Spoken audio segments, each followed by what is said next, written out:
नमस्कार दोस्तों मैं एडवोकेट प्रवेश कुमार एक बार फिर से स्वागत करता हूं आप सबका आपके अपने चैनल कानून टुडे सुपरफास्ट में। तो अब हम जानेंगे कि यदि किसी व्यक्ति के द्वारा किसी दूसरे व्यक्ति को आत्महत्या कर लेने की, सुसाइड कर लेने की धमकी दी जाती है तो यह भी दोस्तों एक गंभीर श्रेणी का एक आपराधिक मामला होता है। दोस्तों अक्सर ऐसा देखा जाता है कि पति पत्नी के रिश्तों में या लिव इन रिलेशनशिप के रिश्तों में एक पार्टनर के द्वारा दूसरे पार्टनर को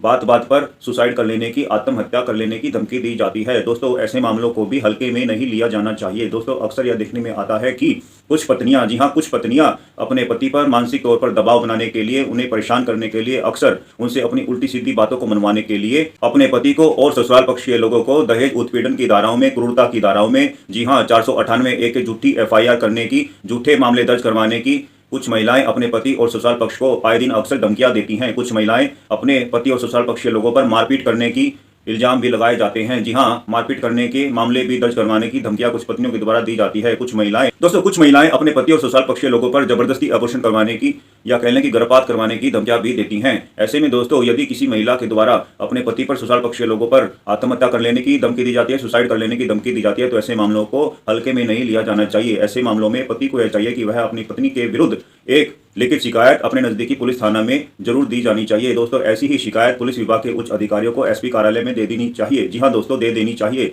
यदि पति चाहे तो ऐसे मामलों में अपनी शिकायत को वापस भी ले सकता है, लेकिन दोस्तों ऐसी दी जाने वाली शिकायत को भविष्य में काम आने के लिए उस कंप्लेंट की कॉपी को संभाल कर रखना चाहिए। जी हां दोस्तों, सुरक्षित रखा जाना चाहिए ताकि समय आने पर उस कंप्लेंट की, शिकायत की कॉपी को एक एविडेंस के तौर पर न्यायालय में, कोर्ट में पेश किया जा सके। दोस्तों IPC की धारा 309 में यह प्रावधान है कि यदि कोई व्यक्ति आत्महत्या करने की कोशिश करता है, सुसाइड करने की कोशिश करता है, या कहते कि कोई व्यक्ति अटेम्प्ट टू सुसाइड करता है लेकिन वह व्यक्ति बाद में बच जाता है। जी हां दोस्तों, यदि ऐसे में उस व्यक्ति के खिलाफ, उस व्यक्ति पर FIR रजिस्टर्ड हो जाती है तो ऐसे में उस व्यक्ति पर IPC की धारा 309 में 1 साल तक की सजा और जुर्माने का प्रावधान भी है। तो दोस्तों ऐसे में एक व्यक्ति को अपना जीवन समाप्त कर लेने की, सुसाइड कर लेने की भी कोई अधिकार नहीं है। ऐसे में उस व्यक्ति पर FIR रजिस्टर्ड की जा सकती है। दोस्तों अब हम जानेंगे कि यदि कुछ व्यक्तियों के द्वारा दूसरे व्यक्तियों को आत्महत्या कर लेने के लिए, सुसाइड कर लेने के लिए उकसाया जाता है, जी हां अबेटमेंट ऑफ सुसाइड यदि किया जाता है, तो ऐसे मामलों में IPC की धारा 306 में यदि FIR रजिस्टर्ड हो जाती है तो ऐसे में किसी व्यक्ति को सुसाइड कर लेने के लिए उकसाने वालों पर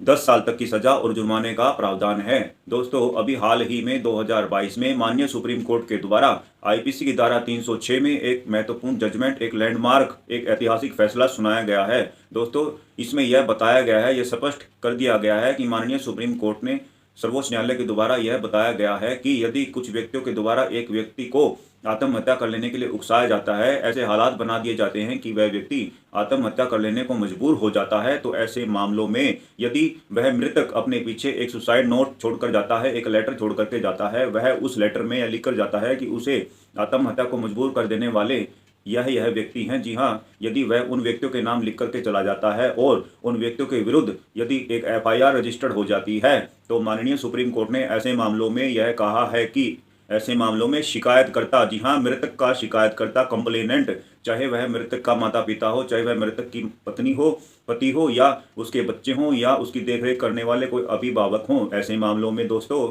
शिकायतकर्ता को, कंप्लेनेंट को दोषीगण के साथ, अपराधियों के साथ पैसे का लेन देन करके, कोई फाइनेंशियल सेटलमेंट करके मामले में समझौता नहीं किया जा सकता है, कॉम्प्रोमाइज नहीं किया जा सकता है। दोस्तों माननीय सर्वोच्च न्यायालय ने सुप्रीम कोर्ट के द्वारा इस मामले में यह भी कहा गया है, जी हाँ Dakshaben versus state of Gujarat के मामले में यह स्पष्ट कर दिया गया है कि किसी को आत्महत्या कर लेने के लिए उकसाया जाना IPC की धारा 306 का मामला एक गंभीर श्रेणी का आपराधिक मामला है, एक जघन्य अपराध है। क्योंकि दोस्तों यदि एक व्यक्ति की मृत्यु होती है, एक व्यक्ति को सुसाइड कर लेने के लिए यदि उकसाया जाता है, तो ऐसे में यह एक व्यक्ति विशेष के खिलाफ मामला नहीं है, यह एक राज्य के खिलाफ मामला बनता है। ऐसे मामलों में दोस्तों किसी भी सूरत में, किसी भी हालत में कॉम्प्रोमाइज नहीं किया जा सकता है। दोस्तों ऐसे मामलों में 10 साल तक की सजा और जुर्माने का प्रावधान है। दोस्तों यदि आपको हमारे द्वारा दी गई जानकारी पसंद आई हो तो आपसे मेरा अनुरोध है कि आप इस वीडियो को ज़्यादा से ज़्यादा शेयर करें, लाइक करें। दोस्तों यदि आप कोई जानकारी लेना चाहते हैं तो आप हमें कमेंट कर सकते हैं। दोस्तों ऐसी ही कानून की जानकारी से भरपूर वीडियोस पाने के लिए आप हमारे चैनल कानून टुडे सुपरफास्ट को सब्सक्राइब करें। धन्यवाद।